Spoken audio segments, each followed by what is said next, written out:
I'd like to ask Andrea Johnson from Girl You Can to come up and give her testimony.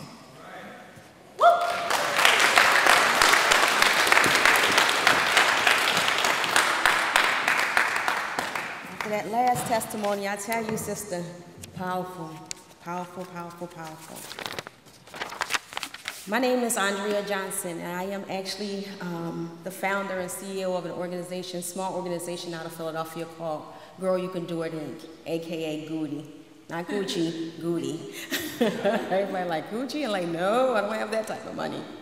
We are a very small organization that, thank you, is starting to really get within our communities here in America as well as abroad. Many have heard of us, many have not. We advocate for women and girls. Being a woman that have suffered with abuse, domestic violence, incest, and the list goes on and on and on. I and others within my organization are women that have gone through. That way we can better help to educate others in regards to what is happening within our communities, as well as we can relate to their pain in order to help them heal. Sort of more like peer-to-peer education and peer-to-peer help. From girls and women who, all women I consider my sisters, no matter if you're white, black, pink, yellow, orange, green, whatever color you are a sister.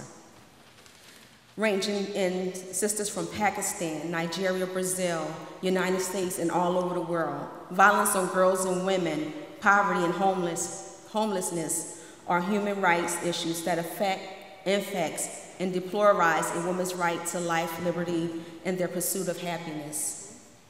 With reported stats, notice I am always talking about reported stats, but there are so many stats that are not reported that if they were reported, we would see the high epidemics we have in regards to violence and the violence on women and girls within the United States as well as throughout the world. The stats within my beautiful country, the United States, states that 1 in 4 women experience domestic violence in their lifetime. Unreported stats are much higher, as in my family and many families as I was growing up, that stat would be 4 in 4. It is also estimated that 500 women and girls are being raped per day, which means approximately 21 women and girls were reportedly raped from this time yesterday to the time I'm presenting to you today.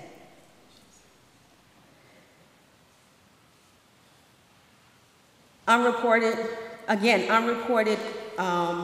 stats are much higher, which we found and from me working within our communities here in Philadelphia and also throughout the United States, and also now in Nigeria, Africa, those stats are totally much higher than reported.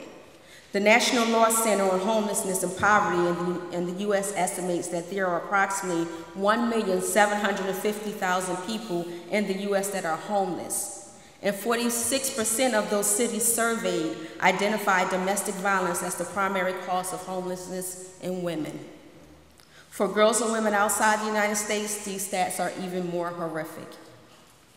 In 2011, just in my city of Philadelphia alone, our police department received approximately 145,904 911 calls that were determined by the dispatcher to be domestic violence related calls. Our emergency rooms, where I worked out of and presently work out of, that same year reported over 2,000 of the emergency room visits were from women that were assaulted by a spouse, an ex-spouse, boyfriend, or ex-boyfriend. As we now know, as we really now undoubtedly know, violence, poverty, discrimination, and inequities against women and girls continue to be a problematic and continuously growing epidemic worldwide as they touch the physical, the mental, the emotional, the social, economical, cultural, and legal aspects of a woman's life. Apart from legislation and women's consciousness being raised, which women are becoming more and more aware of dangers in regards to domestic violence and other issues that affect them, Communities, police, hospitals, the media, the music industry, especially within the United States, and other institutions need to be sensitized to the domestic partner and teen battering, sexual assaults and harassments, female circumcision, and mental health issues that imposes considerable stress, which reduces life expectancies and produces a variety of negative physical and mental health outcomes. Many women and girls are forced, not given the opportunity, but are forced to endure around the world.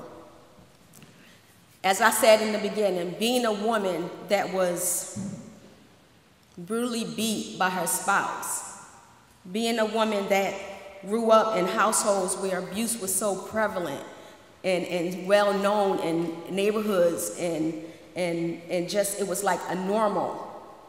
It was kind of hard to see and distinguish yourself in knowing what was good and what was bad, which a lot of our youth, sad to say, still to this day, cannot distinguish which is good and which is bad.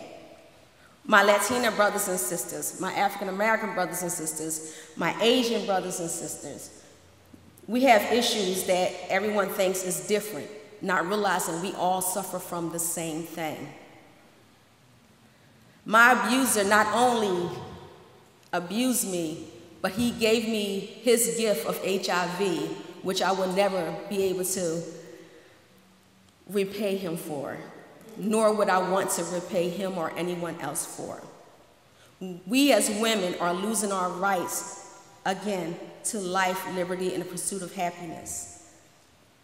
I now carry something within me that I will never be able to get rid of in my lifetime, which I advocate for others not to become infected with or to suffer with the horrific things that I and many other women and girls today, still till today, suffer with. We have to come together as a community. We have to stay strong. We have to educate. We have to know that it does not take a lot of money to use what I am using now, which is my voice. I have found that my voice is very powerful. My voice makes changes. My voice can help. My voice heals. It is how I choose to use it. I have learned to use my voice, whereas others have not.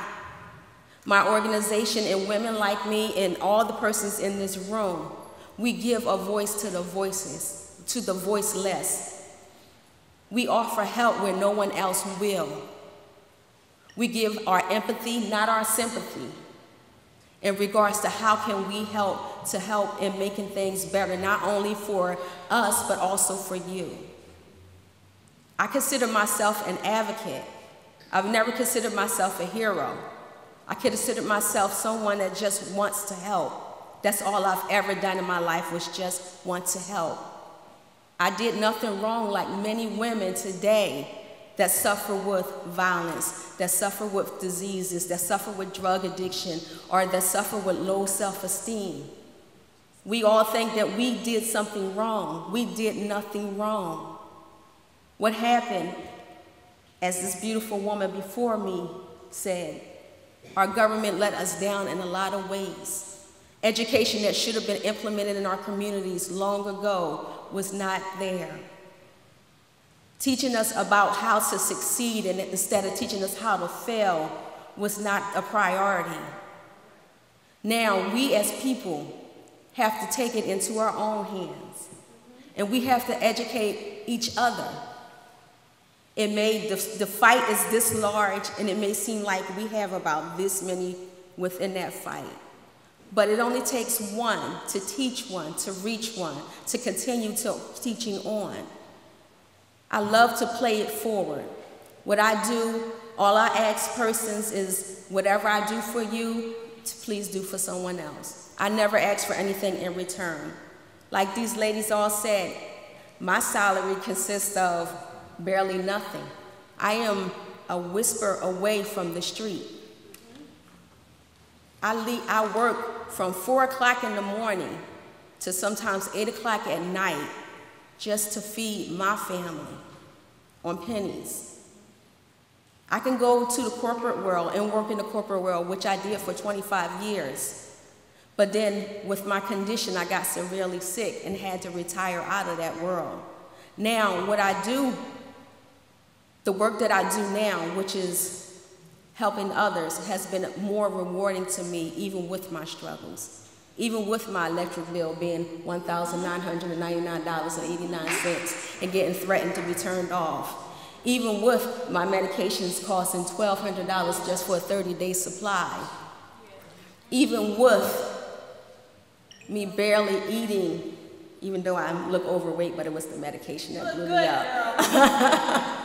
Even with my refrigerator being barely empty to feed my own family. The values that I even instill in my children is to fight. Just because you see everyone with these extravagant things and thinking they're happy, they're not. They are struggling just like you. They are people just like you. Matter of fact, those that have more money usually have more problems. You heard the saying, more money is more problems. Just because they look doesn't mean that they are. They suffer from the same thing as you do. I'm not a keynote speaker, so I apologize if I'm rambling on and on and on. But I am a woman that has a passion. I am an ordinary person seeking to do the extraordinary thing, and that is called saving a life. Thank you.